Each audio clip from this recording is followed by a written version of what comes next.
ഇന്നത്തെ വചനം വിശുദ്ധ യോഹന്നാൻ എഴുതിയ സുവിശേഷം 4-ാം അധ്യായം 24-ാം വാക്യം.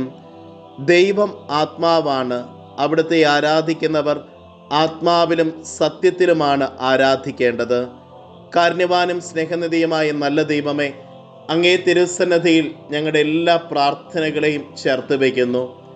ഈശോനാഥ, അങ്ങേ ആത്മാവിലും സത്യത്തിലും ആത്മാർത്ഥമായി ആരാധിക്കുവാൻ, അങ്ങേ മഹത്വപ്പെടുത്തുവാൻ ഞങ്ങളെ അനുഗ്രഹിക്കണമേ.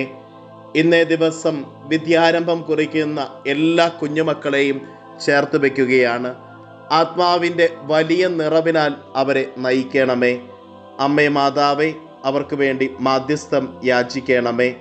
നമ്മുടെ കർത്താവ് ഈശോ മിശിഹായുടെ കൃപയും പിതാവായ ദൈവത്തിൻ്റെ സ്നേഹവും പരിശുദ്ധാത്മാവിൻ്റെ സഹവാസവും നാം എല്ലാവരോടും കൂടെ ഉണ്ടായിരിക്കട്ടെ, ഇപ്പോഴും എപ്പോഴും എന്നേക്കും. ആമേൻ. ഇന്നത്തെ നിയോഗം എല്ലാ വിദ്യാർത്ഥികളെയും സമർപ്പിച്ചുകൊണ്ട് പ്രത്യേകം പ്രാർത്ഥിക്കാം.